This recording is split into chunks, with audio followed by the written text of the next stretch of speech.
Não baseie qualquer decisão de investimento no conteúdo deste vídeo. Não estamos registados como analistas ou consultores de investimento em nenhum país ou entidade oficial. A informação prestada neste vídeo é de caráter geral e informativo e não constitui aconselhamento financeiro.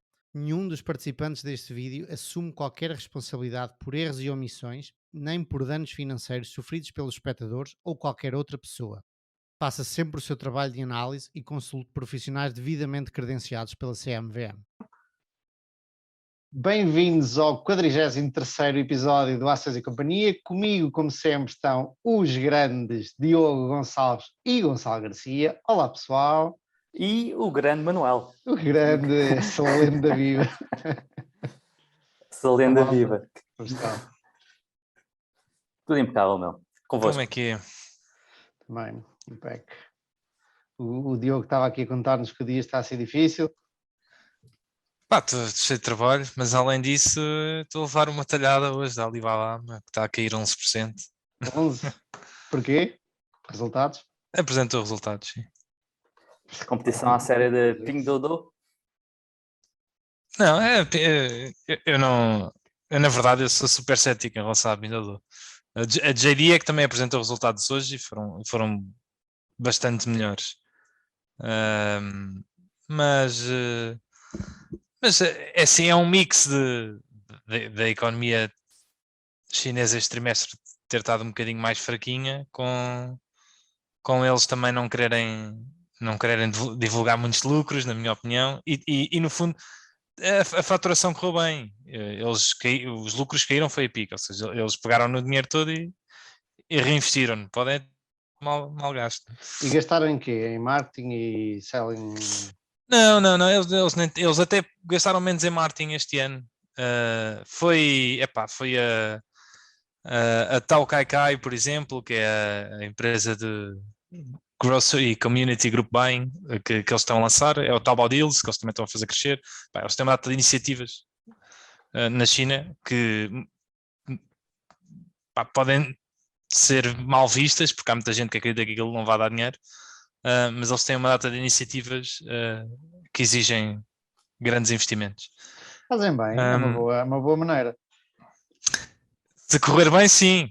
Agora, tem pelo menos estes três, que é LME, que é tipo a empresa de food delivery, e as outras, tipo a Tao Kai Kai, é tipo agora a Getir, que está cá em Portugal. É tudo logística de curta duração. Mas pronto, tirando isso, o número de utilizadores continua a crescer. Os gajos acrescentaram mais 61 milhões de utilizadores este trimestre, portanto 6 Portugais que aderiram às plataformas deles. Vamos ver, é esperar para ver. É a tua unidade de medida. Um Portugal, 2 Portugal. É uma brutalidade. É uma brutalidade. Estás tranquilo, porque não estás a perder, digo eu, não sei quando é que entraste, mas não estás a perder só agora, não é? Pelo menos a Alibaba tem nada a perder nos últimos tempos. Sim. Então, já teve mais baixo do que o que está agora. Sim. Estás tranquilo? Estou. Um comentário que o Manuel escreveu no grupo, por causa do Pabrai ter vendido 70% da posição em Baba. E queres nos contar? Não, podes contar, continua. E o Charlie Munger ter basicamente dobrado, ou investiu mais de 70%. Portanto, e agora quem é que clonamos? O clone original ou o clonador pessoal? Foi algo assim que tu disseste, não foi? O dilema dos clones. O dilema dos clones. Mas eu na altura até respondi, o Moniz, que é considerado super cloner, não é? Ele sempre disse isso, que a ideia é clonar, obviamente, ideias e maneiras de estar, mas não é clonar sem pensar.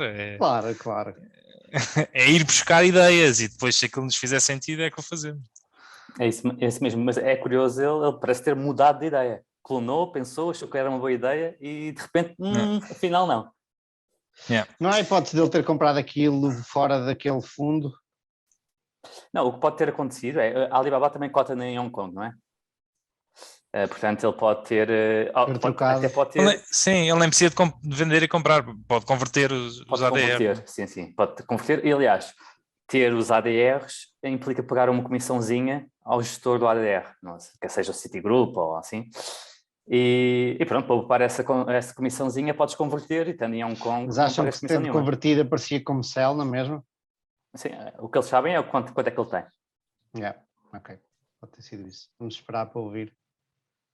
Ele não reportou uma venda, ele reportou o que tem em carteira. Sim, só que nos agregadores de informação aparece como sell. Ou sim, aparece a variação. E não se percebe se é mesmo de venda ou... Efetivamente, se tu fizeres isso, por acaso é uma questão interessante, é considerada uma venda no sentido em que tu podes reportar menos-valias, não é? Achas? Não? É uma conversão, não é uma venda. Não é uma venda onerosa no sentido da palavra, não recebes dinheiro por tal. Ok, então não podes reportar menos-valias mesmo se fizeres isso. Não. Então se calhar até fazia mais sentido no caso dele, por exemplo, ele vender e comprar do que reconverter. Quer dizer, se tu quiseres diferir impostos... Estando dentro de um fundo, se calhar... Pois se calhar ele não tem. Se calhar não tem isso. Se calhar não tem mais valias. Depende muito. Isso é um bocadinho complicado nos Estados Unidos, porque se for um hedge fund, todas as vendas e compras do hedge fund, depois quem paga estes impostos são os GPs, quem meteu lá o dinheiro. Portanto, enquanto aqui em Portugal, se investimos num fundo, o fundo pode vender o que quiser e nós não pagamos mais-valias, impostos sobre as mais-valias sobre o fundo está a vender ou a comprar, só se vendermos o fundo. Nos Estados Unidos já não é bem assim no caso dos hedge funds, como é o caso do Power gerir um hedge fund. Portanto, aí até poderia fazer algum sentido realmente vender para cristalizar em menos-valia e depois comprar no outro lado. Mas não sei, é possível que ele tenha mudado de ideias, mas seria estranho. Mas é possível.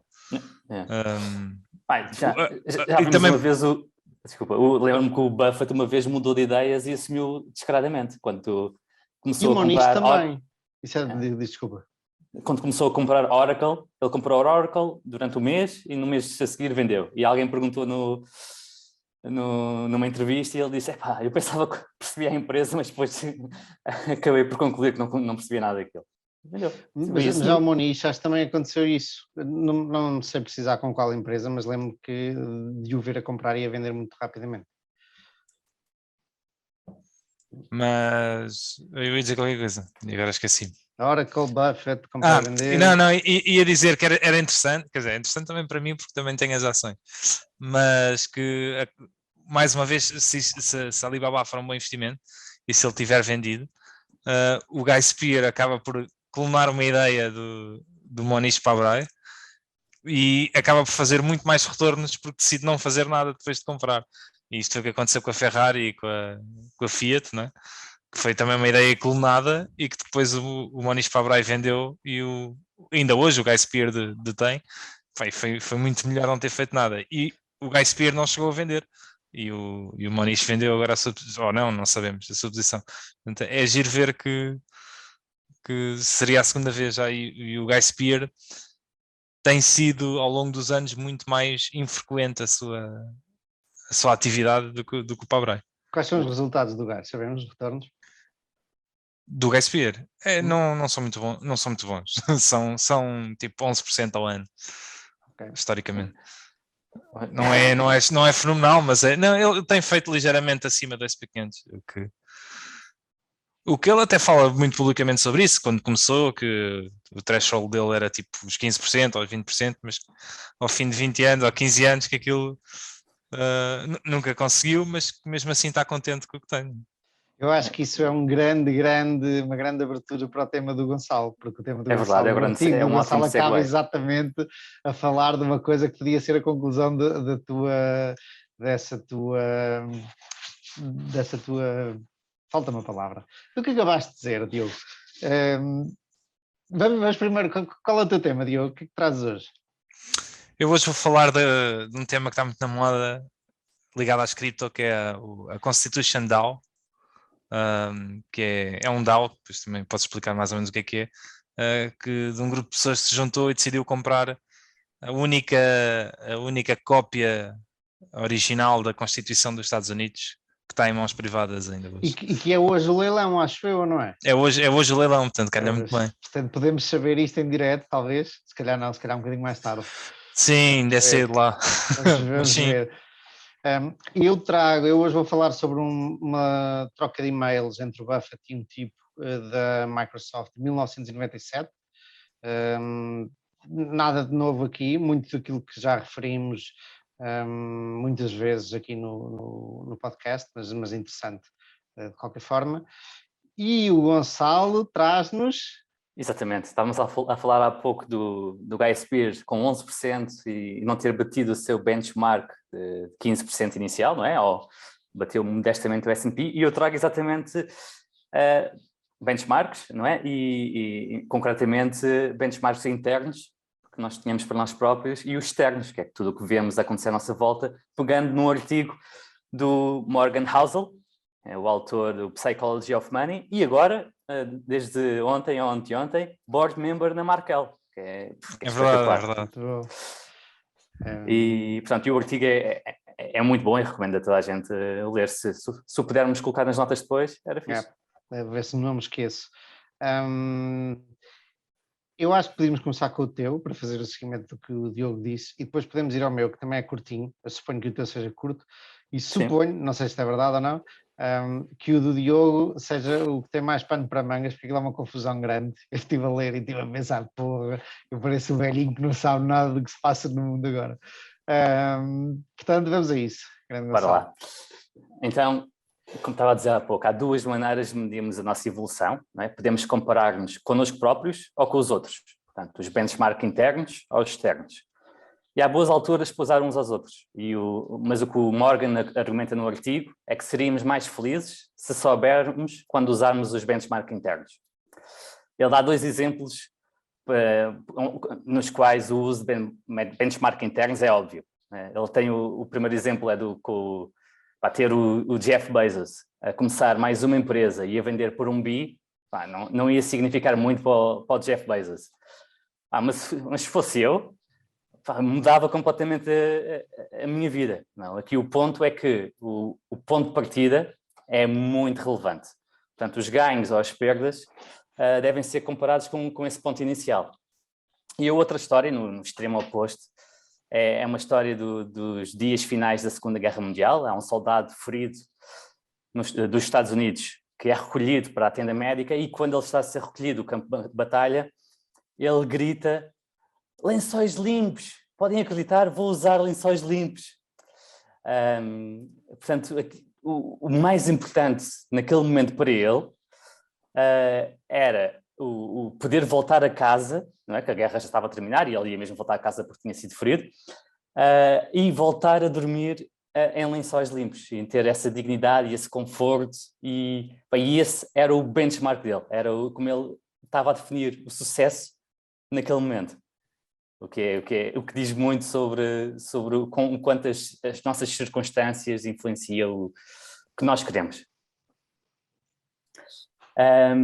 Os benchmarks externos, por outro lado, nós sabemos que são muito usados nos negócios e nas finanças e para comparar retornos e afins, e também para fazer comparação com os nossos pares, não é? Ou com quem ambicionamos nos tornar. Este benchmark, o externo, é facilmente obtido porque temos a vida de tantas pessoas incrivelmente bem-sucedidas em constante transmissão na TV, nas redes sociais. Mas o problema é se seguirmos a nossa carreira ou o nosso estilo de vida em relação a estes benchmarks externos, vai ser um caminho sem fim, porque provavelmente nos vamos sentir um pouco incompetentes e pobres. Porque, se pensarmos bem, nunca seremos suficientemente bons. Há sempre haver alguém com mais do que tu. Exatamente. Há sempre alguém mais inteligente, há sempre alguém mais bonito, há sempre alguém mais bonito, Manuel. Mais bonito não tenho a certeza. Estou a falar de ti, Gonçalo. Há sempre, e no nosso caso, quando comparamos os nossos retornos, há sempre alguém a ficar rico mais depressa, mais rápido. Portanto, eu concordo aqui muito neste ponto. É muito importante nos concentrarmos em benchmark internos e ver o quão longe chegamos em comparação de onde começamos.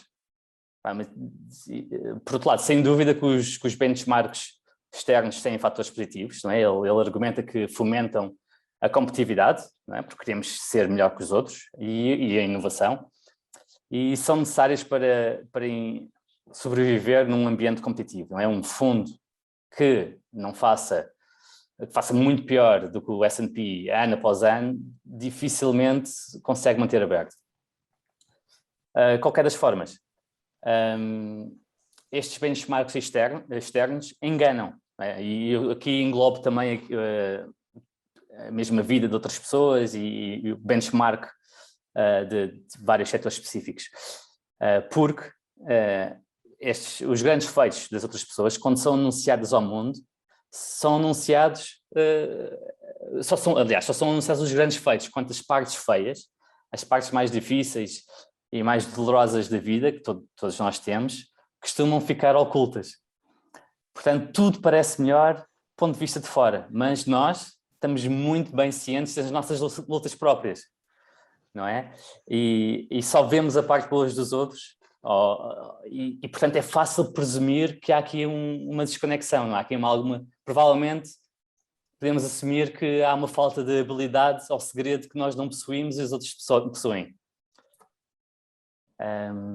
E talvez igualmente relevante, é ter a noção que há pessoas diferentes a jogar jogos diferentes, não é? E que não são, aqui olhando um bocadinho mais para os investimentos, não é? Há investidores jovens que estão a começar a fazer day trading, a investir em cripto e afins, e a ganhar muito dinheiro muito rapidamente, mas a investir talvez uma quantia pequena em comparação de todos os ganhos que vão ter ao longo da vida. Enquanto do outro lado temos fundações que estão a investir para ser centenárias, não é? para várias gerações. E talvez... E aqui temos o mesmo benchmark para os dois, que normalmente é o S&P 500. Portanto, enquanto os jogos são muito diferentes. Outra versão que provavelmente será mais tangível para a maioria dos nossos ouvintes é a decisão de trabalhar muitas horas por semana ou não. E tentar sacar cada cêntimo do potencial da carreira. Provavelmente para algumas pessoas, trabalhar imenso, 100 horas por semana, e investir completamente na sua carreira faz sentido, enquanto para outras faz menos sentido, porque querem tirar mais tempo para fazer desporto, para estar com família, para ter uma vida de qualidade para elas, não é? Portanto, estas pessoas não terão o mesmo benchmark também, em termos de monetários até para o seu salário. A conclusão, mais ou menos final, que ele chega é que os benchmark interno só são possíveis quando temos algum grau de independência, não é? Deve ser o culminar principal quase da felicidade, não é? A única maneira de fazermos consistentemente o que queremos, quando queremos, com quem queremos, pelo tempo que queremos, é realmente separar os nossos benchmarks do fator externo e julgar tudo o que está ao nosso redor pela felicidade interna. E isto varia muito pessoa para pessoa. E ele termina com uma história que eu gostei muito, que parecia ser alguém que já se tinha reformado e que estava a viajar pela Europa, e que recebia relatórios dos retornos dos seus gestores de conta, e eles comparavam sempre o retorno com o retorno do S&P. Ele, eu não quero saber do S&P e do retorno do S&P para nada, eu só quero ter dinheiro suficiente para viajar na Europa. Eu não quero saber se fiz melhor ou pior do que o S&P, eu deixo que o resto do mundo se preocupe em fazer alta performance. E só me quero focar em ter dinheiro suficiente para viajar o resto da vida. Altamente, eu adorei com essa história que terminava e pensei, este tipo, ele e a mulher que andavam a viajar pela Europa, têm as coisas bem esclarecidas e que se lixa o benchmark. Eu tenho um amigo meu que costuma dizer, quando se fala de dinheiro, sei lá, eu imagino que há uma discussão sobre dinheiro assim, e ele diz, isso é só dinheiro. E eu comecei a adotar essa, apesar de ter escolhido como profissão fazer dinheiro, eu às vezes penso que sou um colecionador de dinheiro. Eu comecei a adotar também essa perspectiva, porque muitas vezes tipo, é realmente só dinheiro, não vale a pena chatear-se ou perseguir e abdicar de outras coisas que podem fazer a nossa vida muito mais feliz só por causa de dinheiro. E isso é só dinheiro é interessante, e esse tipo de que viaja pela Europa com mulher realmente vê só isso, é só dinheiro, que é uma forma de eu conseguir estar a fazer aquilo que quer, a viajar. Tu tocas aí vários pontos interessantes, diz, desculpa. Não, e o que é giro aqui é que ele não está preocupado em fazer melhor do que os outros, não conseguiu dissociar-se completamente do FOMO, não é? Fear of Missing Out. Eu só preciso de dinheiro para viajar e para ter uma vida confortável com a minha mulher aqui na Europa. Não quero necessariamente saber que estou a fazer melhor do que os outros, porque isso não me permite viajar mais, porque eu já estou a viajar tudo o que quero. Exatamente. É porreiro, essa história dos... Eu acho que era neste artigo que falava que os benchmarks são mais... Tipo, tu olhas para o Inner Scorecard, que é o que o Buffett chama, que é o cartão de pontuação interno, mais do que o externo, e muitas pessoas depois pegam nas coisas do Buffett e usam tipo à letra, nem sequer têm tempo ou trabalho de interpretar. Obviamente que muitas vezes interessa também teres um Outer Scorecard, e acho que foi neste artigo que fala de... É muito mais fácil... teres um Inner Scorecard, por exemplo, em termos profissionais, quando trabalhas para ti mesmo, não é? Tu podes fazer aquilo, mais ou menos aquilo que queres e gastar o tempo naquilo que te dá prazer ou naquilo que queres de passar o tempo, enquanto quando trabalhas com outras pessoas, muitas vezes estás em competição com outros colegas ou competição eventualmente também contigo, mas é muito mais difícil porque estão-te a pagar para tu cantares uma canção, pode não ser tu, e tu não és tão livre de cantar a tua canção como quando trabalhas. E em cima disso tens os incentivos, não é? Tens incentivos muitas vezes anuais, portanto, mesmo que o teu Inter Scorecard seja criar valor de longo prazo, depois tens um incentivo anual, um bónus anual, entra muito em conflito se trabalhares num banco, por exemplo. E depois ainda... E o Warren, por exemplo, fala muito disso do Inner Scorecard, mas ele, por exemplo, era altamente competitivo, não é? E tu, quando és competitivo, tu tens é um Inner Scorecard à mesma, mas depende dos outros, não é? Claro. Tu queres efetivamente fazer melhor do que o benchmark, não é? Mas tu não queres saber se os outros sabem isso ou não, mas tu queres fazê-lo. E isso é um mix de... Não deixa de ser um Inner Scorecard, mas tem influência, não é o que os outros fazem.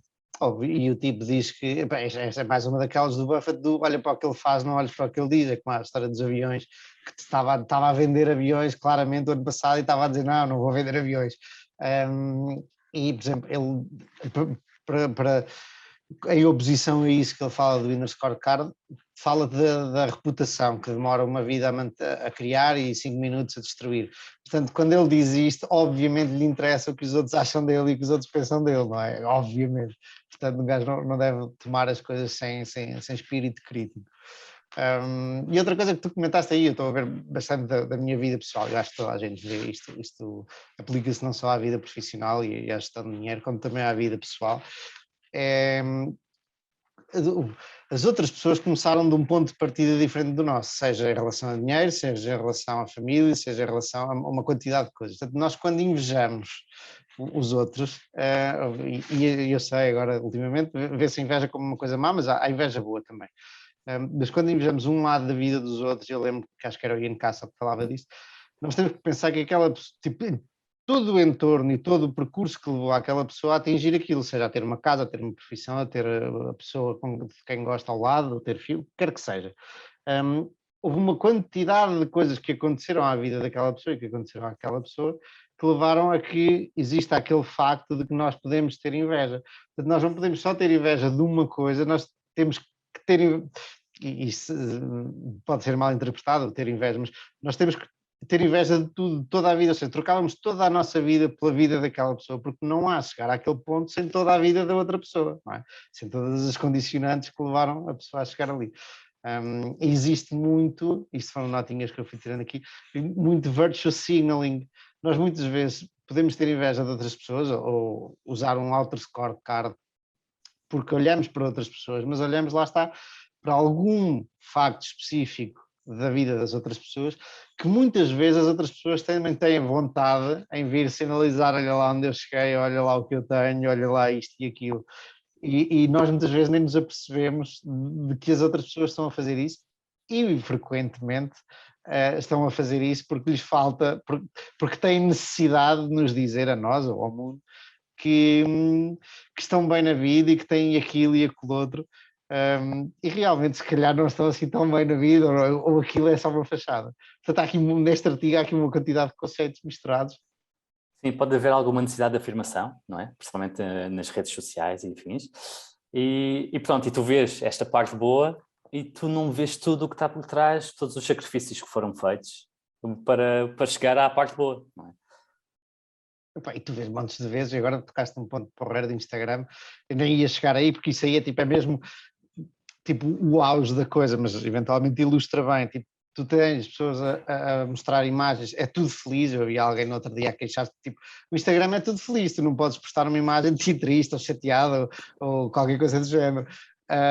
E tu só vês mesmo o que as pessoas te querem mostrar e muitas dessas pessoas fazem-no e demonstram e vêm para as redes sociais a demonstrar, sei lá, é uma vida super feliz ou relações super felizes, provavelmente porque não estão a ser assim tão super felizes e precisam de demonstrar e de dizer que sim. E porra, gostei desse artigo. Há um claro enviesamento para tudo o que é positivo e nós temos tendência a partilhar, como é óbvio. Então, acho que é muito mais fácil ver um casal partilhar o seu casamento ou o seu noivado do que ir partilhar os papéis de divórcio. Portanto, vai estar sempre enviesado. E, portanto, lá está, é preciso ter benchmarks internos para saberes que tu próprio estás a melhorar, apesar de não sentires tão feliz como parece toda a gente se sente à tua volta. Olha, eu agora já há alguns tempos, faço terapia numa psicóloga. E é espetacular o quanto de nós, e eu falo por mim, mas eu imagino que isto também se aplica a outras pessoas, o quanto de nós não conhecemos, de nós próprios não conhecemos, e o quanto outra pessoa e o trabalho com outra pessoa pode realmente marcar esses pontos do género. Já viste a evolução que fizeste desde aquele momento? Eu falo, por exemplo, desde o momento em que cheguei, que tive a primeira sessão com a psicóloga até no outro dia, ela tocou num assunto específico da minha vida e disse: já viste a evolução em tão poucas sessões, a evolução que já fizeste, do autoentendimento que tens. Portanto, muitas vezes nós, nem quando estamos a comparar ou quando devemos comparar-nos connosco próprios, nem estamos cientes, muitas vezes, das condições que tivemos e daquilo onde já chegamos. Isto é um bocado deep. Não sei se sem dar o exemplo concreto consigo demonstrar o que quero dizer, mas a mim faz-me sentido neste momento. Sim, eu acho que todas as mudanças que são incrementais, mas marginais, sabes? O incremento é muito baixo, mas ao longo do tempo, é muito difícil tu notares que estás a mudar. Precisas mesmo pensar, como é que eu estava há 2 anos, como é que eu estava há 1 ano. Porque se for uma mudança pouco a pouco, tu não vais perceber, porque o novo dia é exatamente, é marginalmente melhor do que o dia anterior, portanto não vais notar. Portanto, consegues se escrever, é uma delas. Sim, ou por exemplo, se for, por exemplo, emagrecer, consegues tirar fotografias ou ver o peso, mas coisas interiores é mais difícil. Portanto, é bom e a maior parte das mudanças são pouco a pouco, não? Raras são aquelas que são... Que às vezes o que acontece, no outro dia, um dos livros que acabei de ler é o Hábitos Atómicos, não sei se já ouviram falar. Sim. Vai muito giro, vale a pena, do James Clear. E o gajo, muitas vezes o que acontece, o que ele diz é, a mudança está a ocorrer, mas muitas vezes tu não notas nada e de repente acontece tudo de uma vez. E ele dá um exemplo de um cubo de gelo, né? E estão tipo 10 graus negativos na sala e tu estás a olhar para o cubo de gelo e o cubo está lá, não está a derreter. E à medida, e tu vais aumentando a temperatura de 10 para 9, para 8, para 7, para 6, para 5 e tu não vês nada a acontecer. Okay, mas efetivamente alguma coisa está a acontecer, mas tu não notas nada. Quando tu passas do -1 para o 0 e para o 1, de repente o cubo começa a derreter. E tu achas que ele começou a derreter naquele último grau, mas na verdade não. Todo o trabalho que tu fizeste, porque a energia é trabalho, não é? toda a energia que tu usaste a subir do -10 para o 0 faz parte também teve que ser imposta para aquilo acontecer, aquela mudança no fim. E ele mostra que no dia a dia também nós temos muito este tipo de coisas, que é, tu a fazer algo todos os dias, não é? Tu não notas nada, mas depois há de haver um dia em que todo aquele trabalho acumulado, não é? Parece que se cristaliza, epá, e quem vê de fora parece que pá, o gajo fez aquilo ontem e isto aconteceu, e não repara que tu estás há não sei quanto tempo a fazer por isso. Mas é verdade. Uma boa maneira é registar, já estava a dizer escrever, mas eventualmente pode ser de outras maneiras, partilhares com alguém ou registares em vídeo, ou de alguma forma registar onde começaste, ou o que sentias, ou o que pensavas, ou o que quer que seja, qual era a performance quando começaste, e ir escrevendo, ou ir registando, ou ir dizendo com a outra pessoa, para teres de alguma maneira alguma coisa que te lembre como é que tu eras antes e a tua evolução. Gonçalo, estás aí? Sim, e se calhar passámos então para os benchmarks mais financeiros, não é? Já tocámos aqui várias vezes e é algo que eu tenho estado a pensar e aplicando um bocadinho à minha vida. Eu revi-me um pouco naquele último exemplo do senhor que só queria viajar com a mulher e só queria ter o retorno que o permitisse fazer. Eu não pretendo só viajar com a minha namorada, mas o meu objetivo principal é ter um retorno que permita não ter que voltar a trabalhar para outras pessoas, realmente ser livre para ter os meus benchmarks internos. Ao mesmo tempo, tenho algum conflito interno por ser competitivo. Em mim eu sinto que não tenho estes dois, digamos, polos basta um retorno razoável de inflação mais 2% para conseguir financiar todas as minhas despesas para o resto da minha vida e aquela vontade de querer fazer melhor do que os outros. Portanto, é um conflito interno que eu tenho estado a trabalhar também. Não sei se vocês partilham de alguma forma deste conflito interno também. Eu peço desculpa, eu deixei de te ouvir porque os meus fones ficaram sem bateria, portanto agora se calhar também me estás a ouvir um bocadinho mais longe. Podes repetir assim, muito rapidamente? Claro, eu estava a dizer que basicamente sinto um conflito interno no que torna a competitividade de querer bater o benchmark, bater o S&P, fazer melhor do que os outros, não é? Por ser uma pessoa intrinsecamente competitiva e ao mesmo tempo rever-me na última história que o Ausel conta no livro, que é o senhor que só se preocupava em ter dinheiro suficiente para viajar. Eu, na verdade, só me devia preocupar em ter dinheiro suficiente para não ter que voltar a trabalhar por conta de outrem. E estes dois objetivos implicam riscos e perfis de investimento diferentes. Um implica querer ter um retorno razoavelmente alto e o outro implica estar contente com um retorno bastante modesto. E este conflito interno é algo que eu tenho vindo a debater há uns anos para cá. E estava a perguntar se vocês partilhavam de algo parecido ou se tinham alguma ideia como resolver. Diogo? É assim, lá está, eu também sou altamente competitiva. Eu quero bater os benchmarks, pelo menos que me impõem a mim, não é? Mas lá está, a mim não me interessa nada que os outros saibam que eu fiz ou não fiz, mas quero bater o SP500 ou o MSCI World Index ou qualquer coisa do género. Quero ter retornos acima da média. E eu não vejo isso como um conflito, como eu estava a falar há bocado, como um conflito entre internal e external benchmarks, porque lá está, se nunca ninguém no mundo vier a saber o que eu fiz, eu durmo bem com isso e não preciso que os outros saibam. Mas pronto, de qualquer das maneiras, obviamente que mesmo que não consiga fazê-lo, desde que tenha retornos positivos, sou feliz, não é? E desde que um dia também consiga estar a viver isto, não é? E ter retornos positivos, já é o suficiente. Eu não tenho interesse, obviamente gostava como exercício de vencer os benchmarks, mas não tenho interesse absolutamente nenhum nisso. a ter interesse. E aqui depende, lá está, da situação em que começamos. Parece-me a mim, Gonçalo, o facto de dizeres que se for só manteres o estilo de vida que queres, é-te mais fácil do que ganhar ao benchmark. Isso a mim parece-me, Diogo, estás aí a olhar assim com cara, não é para mim, mas não? Estás assim com cara desconfiado?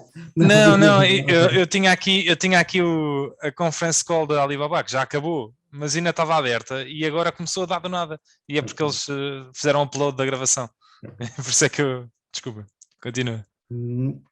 E isso parece-me a mim que já tens a base de capital necessária para viveres a vida que queres viver, parece-me.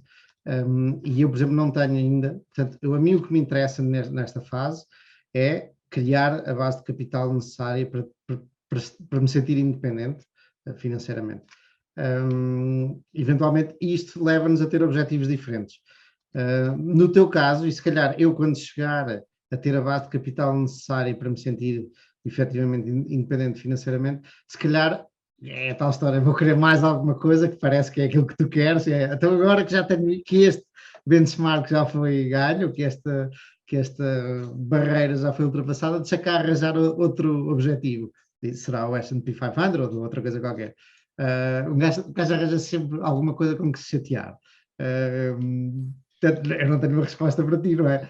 Acho que é um problema espetacular esse. Não, sem dúvida que é um problema de luxo para se ter, mas outra questão também é, temos de ter o benchmark interno eu tenho um benchmark interno de pelo menos conseguir manter a base de capital suficiente para pagar as minhas despesas, mas está sempre na cabeça também que eu podia indexar, não é? Portanto, seria o default. E o que é que fazes? Tu gostas de fazer isso o dia todo? Sim, é verdade. Mas mesmo assim, acaba por ser também uma forma de justificar perder tanto tempo com isto, não é? Mas lá está, poderá não ser inteiramente racional, não é? E poderá até ser um jogo diferente que eu estou a complicar. O engraçado era indexares, mas continuares a estudar negócios e a fazeres um paper portfólio, a dizer, se eu investisse o meu dinheiro era aqui, agora deixa-me cá continuar. Mas mesmo assim indexar. Era tipo assumir, eu não vou ser melhor que a média, mas gosto tanto do jogo que eu vou fazer isto mesmo por genuíno prazer, sem nenhuma compensação financeira. Por outro lado, isso tira muito da componente psicológica. Exato, e isso não prova nada, pode ser o melhor em papel, é muito fácil ser o melhor. Exatamente. Sim. Em papel é muito fácil estar incrivelmente concentrado nas tuas 3 melhores ideias. Agora, e alavancada em papel, aquilo é uma maravilha. Aliás, é um dos motivos pelo qual faz-me confusão aqueles jogos. Por exemplo, que o Jornal de Negócios em parceria com, já não sei com quem, sei que com a Banca Rosa, lança todos os anos, que é tipo um mês com dinheiro fictício, não é? E que eles tiverem melhores resultados ganham uns prémios, não é? E depois o pessoal, tipo, obviamente, em um mês, para ter os melhores resultados possíveis no mês com dinheiros fictícios, as pessoas fazem coisas que no mundo real não iam fazer. Portanto, aquilo não vale nada, não é? E aliás, aquilo até na minha opinião é pejorativo, não é? Para as pessoas que estão a jogar. Claro, mas é uma maneira, é o que fazem os mídias, é uma maneira de trazer malta. E a malta vai atrás disso, porque lá está, isso dá uma pica assim é tipo 1 euro milhões, uma coisa assim, e aí durante um mês eu vou conseguir provar ou não. Portanto, é mesmo estratégia de explorar os vieses das pessoas e o comportamento humano. Enquanto fizemos aqui o intervalo por causa do Zoom, temos aqui o Ricardo Silva que nos vê e nos ouve. Ele veio-me perguntar no Facebook qual era a empresa de televendas que nós falámos, que era a Qurate Retail. Eu já lhe respondi, que tem o canal QVC, e o Ricardo diz-nos obrigado pelo vosso podcast, que consegue agregar muito valor a nós investidores de retalho. Obrigado a ti, grande Ricardo, por nos ouvires. E obrigado a todos os outros por nos ouvirem, por nos verem. E agora? Obrigado a todos. Podíamos começar a fazer destas coisas e agora podíamos pôr o número por baixo para ganhar 20 mil euros em cartão. Tens de começar a explorar, as pá. televendas. Conhecimento é livre, pá. Eu não me Espera, importo espera, partilhar as ideias. Eu sou da opinião, eu sou como o Rob Vinal e como outro gajo que agora já me estou a lembrar, Danny Zong, que o porquê de partilharem, não é? Muitas vezes perguntam isso ao Rob, não é? Todo o portfólio dele é partilhado, ele explica porque é que tem as ideias todas. E eu acho que eu sou um bocado dessa opinião, pá. O conhecimento é livre, deve-se espalhar o máximo possível, e só se ganha com isso, não é? Porque também as outras pessoas depois também vêm falar contigo. E viu quando estava a propor o carro, o anúncio do carro não era para, para esconder conhecimento nenhum, era só para ganharmos dinheiro. Bom, mas... Não, está bem, mas eu estou a dizer que deve ser grátis, não é? Deve ser para toda a gente. Gonçalo, queres terminar o teu tema? Não, acho que já está bem explorado. Acho que podemos passar a um de vocês. Quem é que quer chegar? Vamos a isso. Pá, vou eu, que o meu é rápido e no louro, e depois vamos ao do Diogo. Troca de e-mails do Buffett com o Jeff Rakes em 1997. Basicamente, é o Jeff Rakes a responder ao Buffett. Eles, pelos vistos, tinham tido conversas antes e a responder e a explicar porque é que o negócio da Microsoft era espetacular e porque é que o Buffett devia comprar a Microsoft. E o Rakes descreve dois segmentos, dois lados da Microsoft na altura. Royalty, que era que a Microsoft recebia da venda de cada PC, que estava em crescimento, a venda de PCs. Portanto, esta royalty era lucro puro. Portanto, a Microsoft Windows ia em todos os PCs, especialmente da IBM, que saíam. Era o sistema operativo de excelência. E o outro segmento, que era o software adicional, todas as outras coisas, tipo Excel, Office, por aí fora, que era aquele modelo Razor Blade, ou seja, as pessoas depois iam continuando a comprar e comprar as licenças dos softwares, e já tinham como é que se diz? A lâmina, não é a lâmina, mas não, a lâmina é a Gillette, o nome, não sei, e depois que era o software e o computador, depois o sistema operativo e o computador, e depois iam comprando software adicional. E mesmo este não era lucro puro como os royalties, mas tinha baixos custos operacionais. E ele alega que... e depois deste e-mail, há um artigo do John Huber que o Gonçalo até tem trazido aqui mais artigos dele, a analisar este e-mail. E o John Huber disseca o e-mail e chega à conclusão que este negócio da Microsoft era top, era excelente, porque tirava, por várias razões, mas uma das razões é que tirava benefício da dívida que outros tinham, que outras empresas tinham, sem ter que pagar os juros ou o principal. Ou seja, a Microsoft aproveitava-se, como hoje em dia, dos computadores da IBM, e a IBM é que torrava rios de dinheiro a desenvolver os computadores e a montar os computadores, e a fábricas, etc, etc. E a Microsoft ia só assim às costas, às cavalitas da IBM na altura. E é interessante que a Microsoft no seu IPO tinha 39 milhões em lucro e 50 milhões em capital investido. 10 anos mais tarde tinha 2,2 mil milhões de lucro com 300 milhões de capital investido. Portanto, uma brutalidade de rendimento, de retornos sobre o capital investido. Tudo às costas, ou a maioria às costas da IBM, que financiou, basicamente, que financiou o crescimento. Toda a gente estava a comprar computadores, PCs, computadores pessoais, e era a IBM a torrar dinheiro, e a Microsoft foi atrás, o que é interessante. E depois é interessante que o Buffett, depois o Buffett responde, e explica porque é que, os dois falam, por exemplo, comparam a Microsoft à Coca-Cola, e o gajo que escreve o artigo, o Jeff Rakes, diz que entende que o Buffett não compra tecnologia, isto na altura, porque é mais difícil ver a durabilidade dos modes, porque de repente pode haver uma mudança de paradigma e o Windows não faz sentido, ou o Excel não faz sentido, e faz sentido outra ferramenta melhor ou mais avançada. Portanto, entende o ponto de vista do Buffett, não porque não acha que aquilo é um ótimo negócio, não consegue prever tão bem o futuro como conseguiria, por exemplo, da Coca-Cola. E depois é interessante que nem o Buffett nem o outro falaram, tipo nesta coisa de e-mail, nesta corrente de e-mails, não falaram da avaliação, nunca falaram de preço da Microsoft, nunca foi a questão.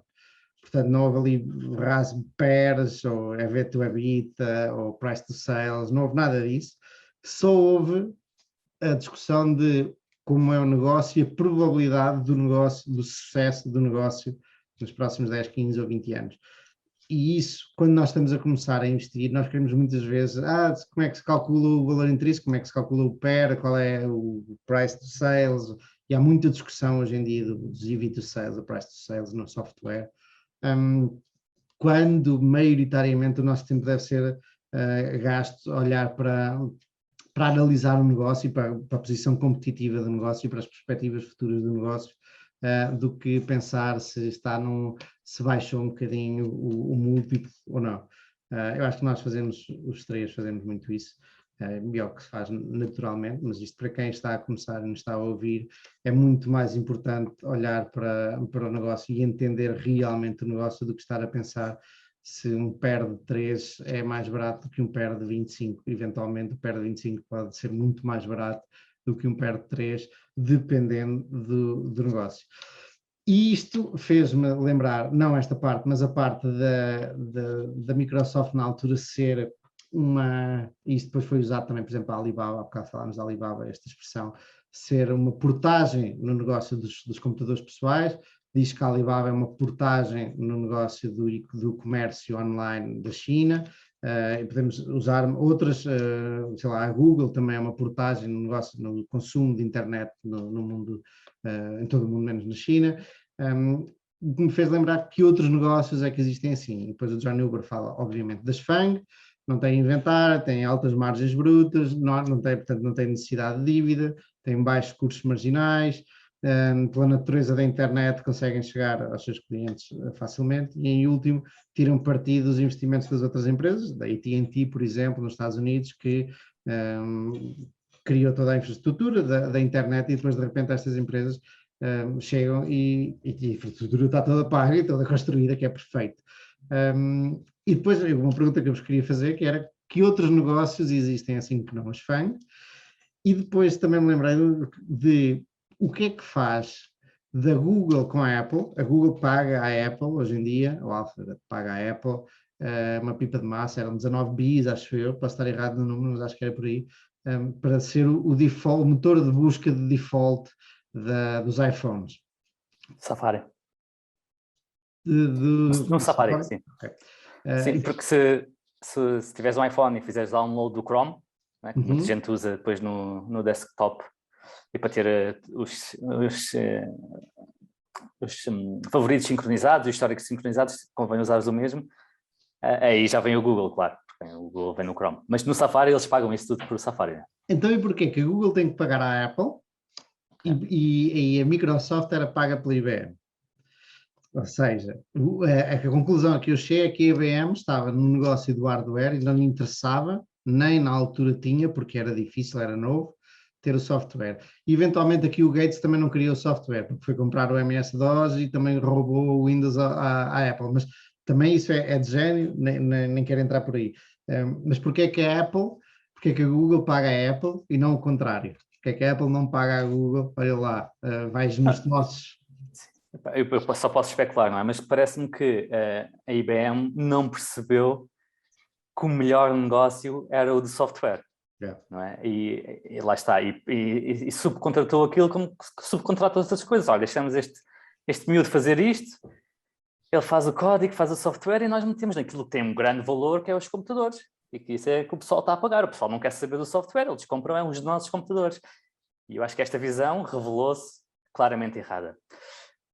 No caso na Apple versus Google, há outros motores de busca dispostos a pagar alguma coisa à Apple para ser o padrão.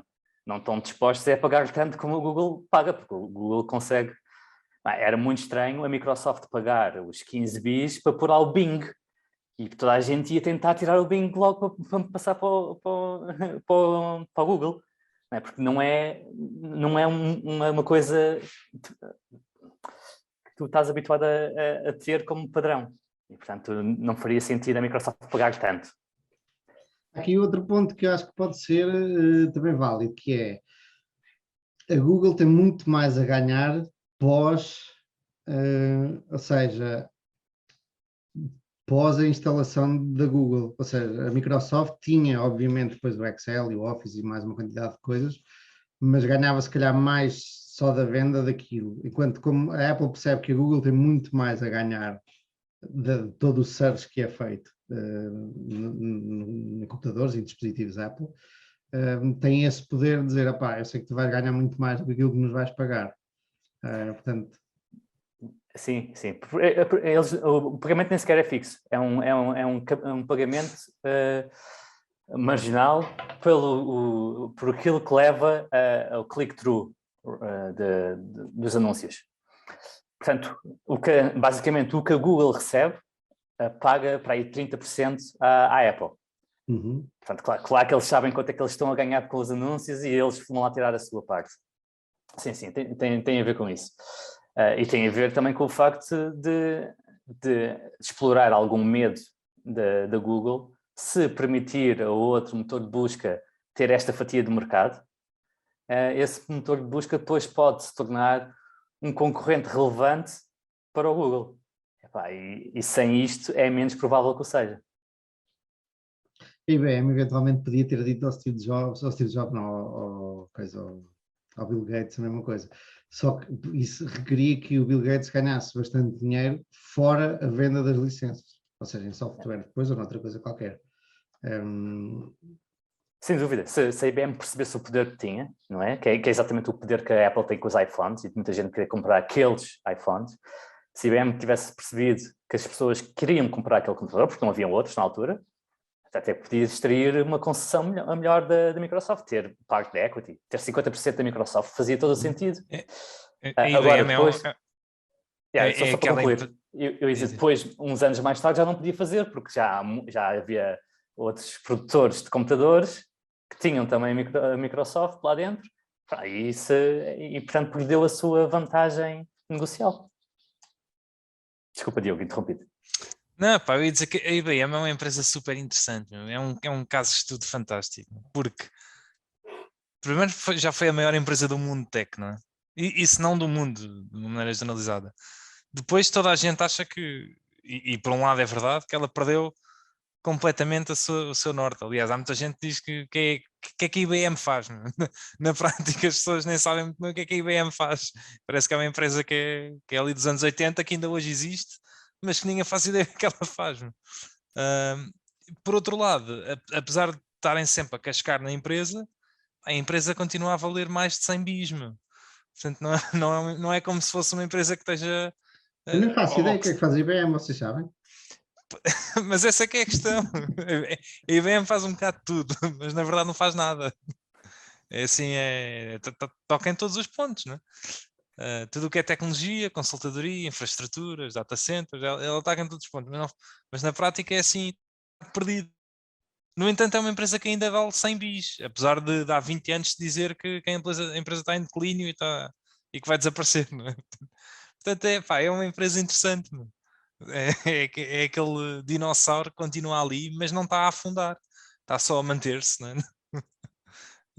Mas pronto, mas perdeu todas as grandes mudanças tecnológicas, não é? Mesmo na cloud, que a IBM acho que tinha uma porcentagem pequenina e tinha toda a força também para poder fazer alguma coisa.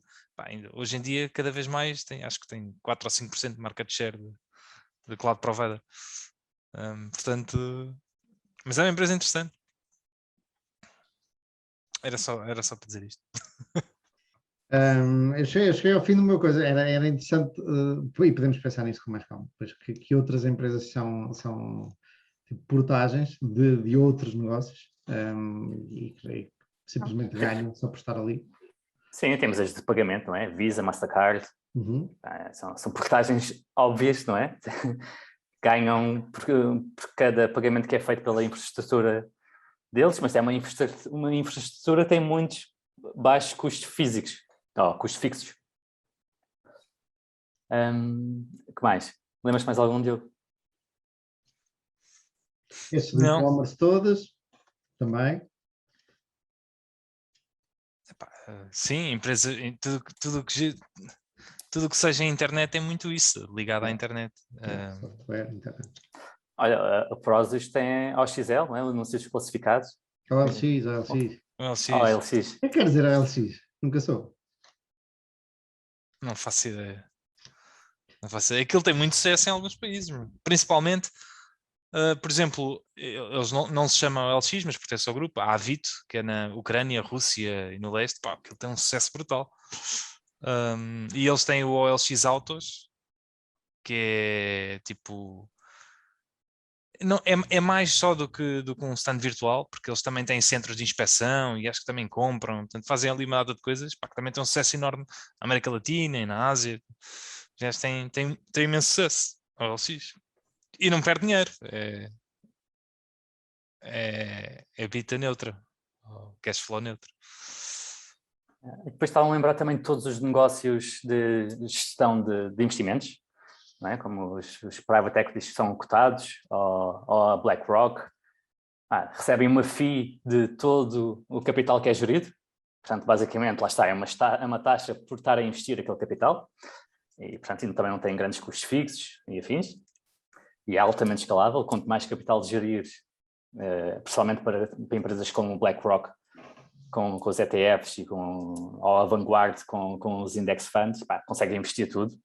Eles conseguem escalar muito facilmente. Quanto mais capital, melhor. E acabam por deixar. O ideal é ter isto em mente para empresas mais pequenas, não é que a Visa ou Mastercard ou essas todas não venham a continuar a dar grandes retornos, mas aquilo que mais me interessaria seria descobri-las antes de toda a gente, não é? Aquela coisa que existe muito, mas e descobri-las quando ainda são pequeninas, o que não quer dizer que essas não vão continuar a crescer por aí fora. Sim, eu por acaso, mas eu também nunca consegui perceber da indústria de pagamentos, como deve ser. Mas eu sou muito cético em relação ao futuro da Visa e da Mastercard. Eu não acho que vão desaparecer, mas acho que toda a nova tecnologia de fintechs e de pagamentos online e de cripto, etc. E tipo, que é tipo pagar cada vez menos, não é? É nem pagar ações quase, não é? Vai ter sempre que se pagar, não é? Porque tem sempre custos manter a rede, mas se pagar o mínimo possível. Eu não sei se o futuro delas é assim tão brilhante. A tecnologia nesta altura está tão dinâmica que é difícil dizer que daqui a 10 anos o panorama da indústria vai ser igual ao que existe hoje. Isto partilho da tua opinião, que também não é fácil, não entendo completamente a indústria dos pagamentos, mas há sempre tanta coisa, agora com os cripto e com os temas que vais trazer daqui a bocado também, Diogo, que é difícil de entender onde é que vai estar daqui a 10 anos. Por falar em teu tema, vamos passar ao teu tema, Diogo. Vamos. Epá, eu, mais uma vez, eu acho que já referi aqui várias vezes, mas uma das pessoas que eu sigo muito em relação às cripto é o Packy McCormick e o Not Boring. Pá, adoro o que ele escreve e é das pessoas que me faz mais perceber o tema. E achei interessante porque este já não é o primeiro, tem voltado a surgir aí em força a questão das DAO. As DAO, que a sigla significa Decentralized Autonomous Organization, que a ideia, a base daquilo é quase como se fosse uma espécie de empresa, não é? Descentralizada, onde emitem tokens e que cada pessoa que fica a comprar aqueles tokens detém poder de voto, não é? Nas decisões da empresa.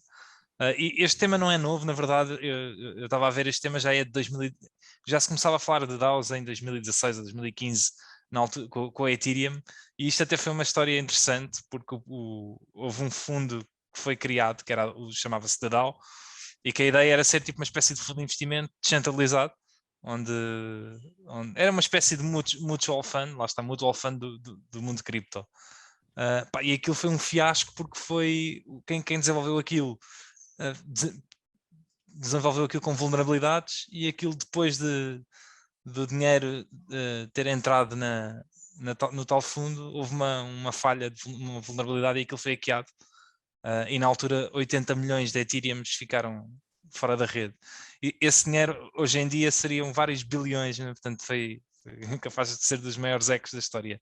E entretanto aquilo foi muito polémico porque os donos os donos, o fundador da Ethereum e a estrutura que está por trás da Ethereum, decidiu basicamente anular aquele hack, que é uma questão super polémica pelo como ele fez isto e pelo poder que isto lhe dá. Ou basicamente ele pegou isto tem alguns termos técnicos, mas pegou na última instância antes daquele hack ter sido feito e fez um fork, não é? Não sei se vocês alguma vez ouviram este termo, mas em que basicamente criou uma rede blockchain Ethereum igual, paralela, no momento anterior àquele hack ter sido feito.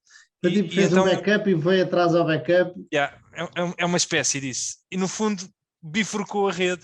E hoje em dia, na verdade, existem duas Ethereums. Existe a Ethereum Classic e existe esta que é a Ethereum onde isto nunca aconteceu. É como se isto nunca tivesse acontecido. E esta é que é a que se usa hoje em dia. Né? Basicamente... Qual é que é? A que se usa? Que não voltou atrás no tempo? Ou... A que voltou atrás no tempo, sim. Ok. É que se usa. Okay. É como se isto nunca tivesse acontecido. Okay. O que é um bocado polémico. Na verdade, no fundo foi uma coisa boa, não é? Mas foi um bocado abusar do... Lá está, isto é suposto ser uma coisa descentralizada, foi um bocado abusar do poder, não é? Só se podem fazer isto, não é? Podem então, fazer o que quiserem. Basicamente, quem hackeou e roubou as Ethereums depois dessa bifurcação, não ficou com elas, porque não existia. Exatamente. Ah, lá, ok. Bem jogado. Sim, por um lado, por outro lado, não é totalmente descentralizada, porque ele tem esse poder de, olha, agora vamos voltar atrás no tempo. Não foi só ele, obviamente, foi parte das pessoas que são mais importantes ali na estrutura e depois, obviamente, que as pessoas seguiram atrás, porque isto depois lá está, as pessoas podiam ter ficado e houve pessoas que ficaram na tal Ethereum Classic, mas a maior parte da comunidade depois apoiou esta decisão.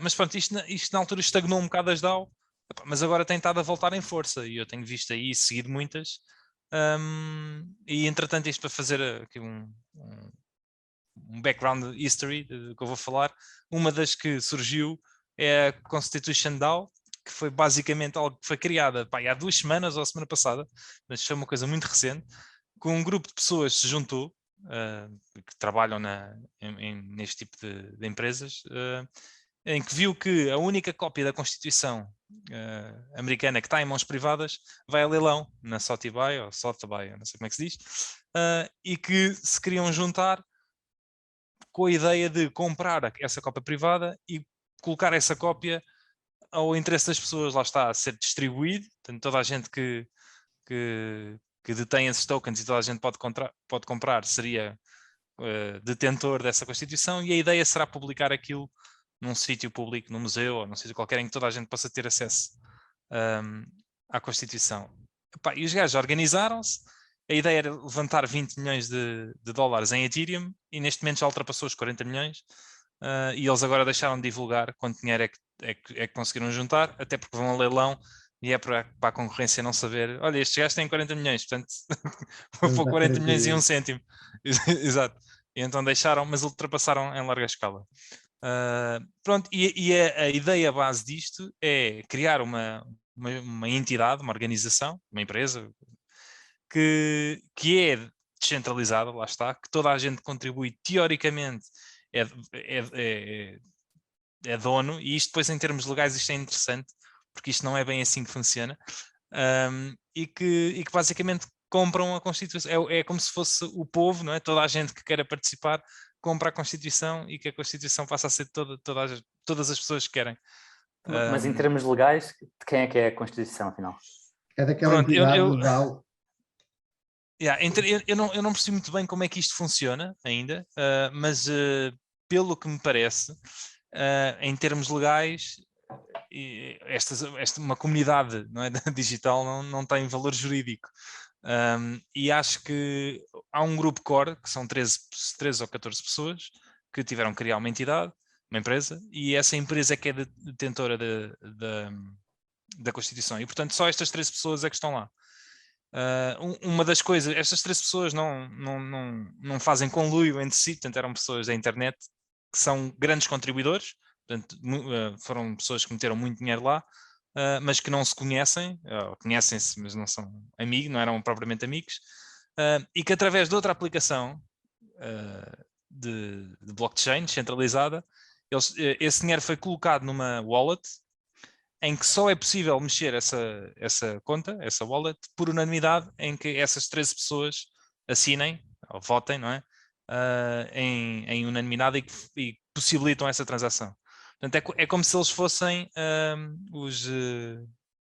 está a falar a palavra, mas os fiduciários, estas 13 pessoas são dos maiores contribuidores desta Constitution DAO e são fiduciários de todos os outros. Basicamente, eles... O que é que a minha cabeça de velhote está a pensar? É que isso não é basicamente criar uma empresa, fazer um aumento de capital, dar ações a quem subscreveu o aumento de capital, depois com este dinheiro comprar a Constituição e ter um conselho de administração que decide o que fazer, onde colocar estas 12 pessoas. Seria um conselho de administração que seria encarregue de saber onde vão colocar para toda a gente ver.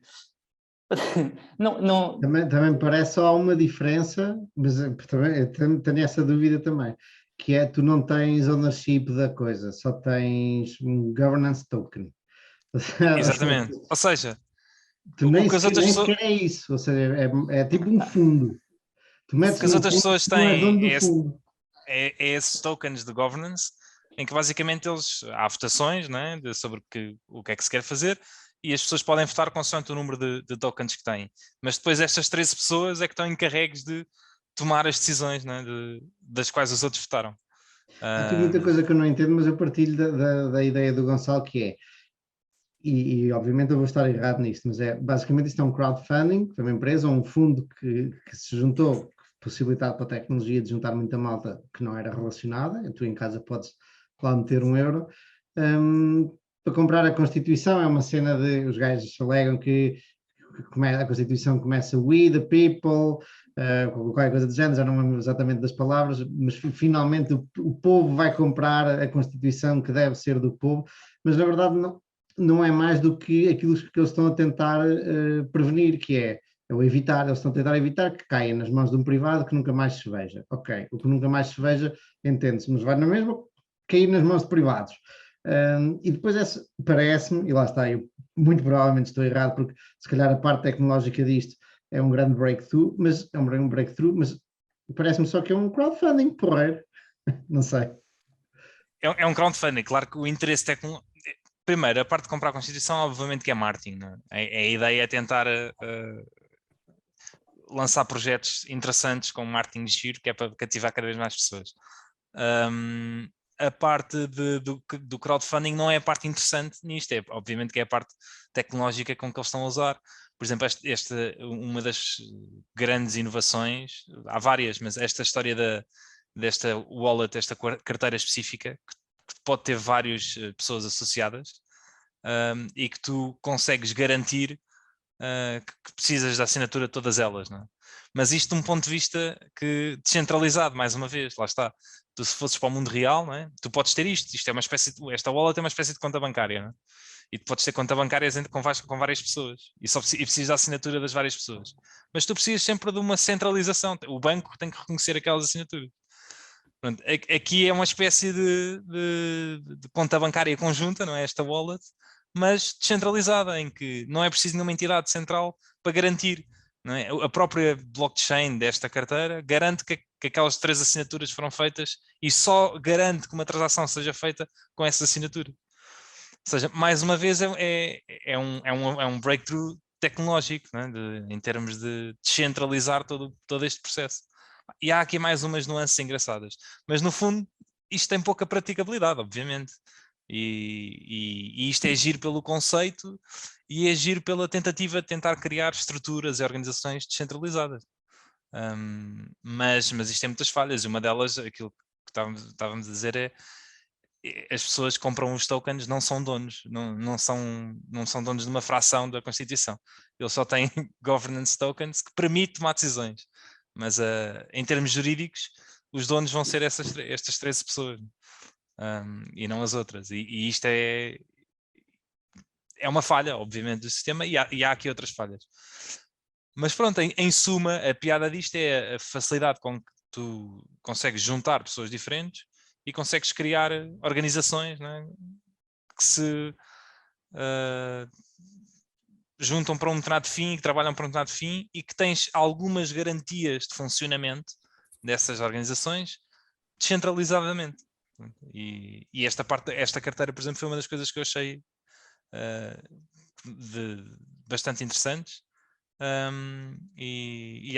aqui outras por trás que eu agora também não, lá está, eu também não sou especialista neste assunto, mas tenho gostado imenso de ler e aliás não doei dinheiro nenhum para comprar a Constituição, nem tenciono fazê-lo, mas achei o conceito interessante e acho que andam a surgir coisas muito giras.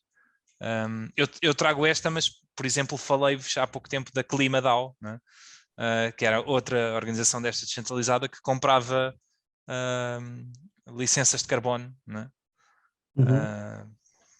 E portanto é um token que está backed por alguma coisa física, não é? Tem colateral físico e depois tomam decisões, eles próprios, como são detentores desse carbono, podem decidir economicamente, não é? Porque se quiserem, podem vender, por exemplo, à Tesla, não é? Ou vice-versa, podem decidir economicamente o que fazer com aquilo e ter aplicações no mundo real, não é? Tomar decisões no mundo real. Mas pronto, diz. Ia perguntar, se o Estado português decidisse vender o padrão de descobrimentos, estavas disposto a criar, ou conseguirias criar algo assim para irmos comprar todos aquilo com o apoio dos nossos ouvintes? Não. Eu só invisto em ativos esportivos. É a minha máxima. Desportivos? Produtivo. É percebido, desportivo. O padrão de descobrimentos é muito giro, mas é uma pedra que está ali, não faz nada por mim. Por acaso, olha, agora essa dos desportivos, e não sei se lá está, estas tecnologias que estão a aparecer agora, e parece-me que qualquer dia nós não entendemos nada do mundo, porque está a avançar rápido e não são fáceis de entender. E de certeza que vão ter aplicações brutais que nós simplesmente não estamos a ver. No dia estava a pensar, e não sei se já é isto, será que há a possibilidade de nós investirmos numa pessoa? Ou seja, nós vemos que, sei lá, o Cristiano Ronaldo está a começar, ou alguém que precisa de dinheiro e que tem muito potencial. Eventualmente podemos ter equity nessa pessoa com uma destas coisas descentralizadas, tipo, é como se estivéssemos a emprestar dinheiro, mas tendo equity, não ser só emprestar dinheiro. E depois ficamos com 10% do lucro ou da faturação daquela pessoa, ou 1% para o resto da vida. O salário. Isso não só faz sentido, como acho que já existe coisas parecidas neste momento com NFTs, do género de um artista lançar NFTs relacionados com um álbum, as pessoas comprarem, né, e estão a financiar, estão a dar dinheiro ao artista, e depois o que acontece é que todos os lucros que vierem desse álbum são distribuídos entre as pessoas que compraram esses NFTs e o artista. Tipo um Kickstarter em esteroides. Exatamente. E depois ainda há aqui outras nuances, que é, ele depois pode fazer isto como quiser, mas é tipo, o artista também pode ganhar com as transações que as pessoas façam dos NFTs. Se as pessoas decidem vender com mais valia para outras pessoas, o artista pode ganhar uma comissão sobre isso, depois podes definir o que tu quiseres. É como o clube escola, o clube onde um jogador começa, ganha sempre das transferências do jogador daí para a frente, é uma coisa parecida com essa. Isso é espetacular, porque vai dar muita asneirada também. Aposto que vai dar uma quantidade de produtos sintéticos e alavancados e não sei o quê, e derivados, que tu nem fazes a mínima ideia hoje em dia. Tenho a certeza. Vais poder comprar um ETF que investe nos alunos que tiram 20 no quinto ano. Como o Charlie Munger diz-me, a indústria financeira vai continuar a criar toda a porcaria de produtos financeiros que as pessoas queiram comprar. Mas é que se até agora eram relativamente fáceis de entender para quem os estuda, não é? Para quem sabe, o avanço da tecnologia é tão grande que começaram a ser fácil. Houve no outro dia, foi uma coin, se calhar foi uma coin, que os gajos simplesmente, os desenvolvedores, não sei se este é o termo, simplesmente meteram o dinheiro ao bolso e fecharam. Eu disse-vos isto, era de quê? Era relacionado com do Squid Game. Era do Squid Game. Aproveitaram os squids. Mas isso são fraudes, porque na verdade, uma verdadeira coin, uma verdadeira tecnologia blockchain, ninguém pode fechá-la, porque ela é pública. Diogo, não argumento, as pessoas é que não sabem e não se importam e simplesmente metem dinheiro em uma quantidade de coisas porque alguém lhes disse que aquilo é que vai dar. Aquilo não Não há tem utilidade revolução, não há nenhuma, nada. exato. Porque se tiver utilidade, o código, uma das vantagens do ambiente da cripto é que é composable, como eles dizem, que é todas as aplicações que já existem, desenvolvidas em blockchain, são públicas. E, portanto, eu até posso criar um projeto novo e ir buscar, é como se fossem APIs, não é? Mas todas as APIs são públicas. E ir buscar esse pedaço de código e incorporar. Um exemplo, há uma moeda que chama-se Filecoin. E a ideia daquilo é uma espécie de Dropbox descentralizada. Ou seja, em vez de tu entregares, é tipo storage, mas em vez de tu entregares a uma empresa, neste caso à Dropbox, ou à AWS, à Google, etc., os teus dados vão ficar descentralizados no sistema. Ele vai ficar espalhado por todos os computadores. E, portanto, ninguém é detentor, toda a gente é detentora, mas ninguém te controla os dados, se houver algum problema. Isto os fundadores até podem ir embora, se quiserem, mas este código está público. Se quiser criar uma aplicação que usa este sistema descentralizado, eu posso usar, porque isto é público, o código está na net. Tu conseguirias criar, se quisesses? Epá, eventualmente sim, mas teria que estudar um bocado. Mas O que me eventualmente parece, o que me está a parecer é que tu estás muito interessado nisto, mas por interesse genuíno, não ainda com vista a ganhar dinheiro com alguma destes tokens, ou sim. pelo menos não parece que tenhas feito algum investimento. Não, nenhum. Do ponto de vista tecnológico, pá, eu acho que há aqui coisas muito interessantes e acho que vão surgir coisas incríveis. Mas do ponto de vista de investimento eu não consigo ainda perceber, nem... Epá, se calhar sou eu, mas não vejo o porquê de investir. Tens ideias, Gonçalo? O Diogo não gostou dos descobrimentos, mas havemos de encontrar um ativo produtivo. Exatamente. Malta, entretanto, para mim temos que fechar. Vocês se quiserem podem continuar. Estamos mesmo no fim também. Estamos mesmo no fim. Considerações finais de alguém? É só um adeus e até a próxima. Então no próximo episódio anunciamos então o nosso encontro. Dissemos que íamos anunciar deste, mas fica para o próximo. E assim haveremos. Não está esquecido, pessoal. Um grande abraço. Combinado. Abraço.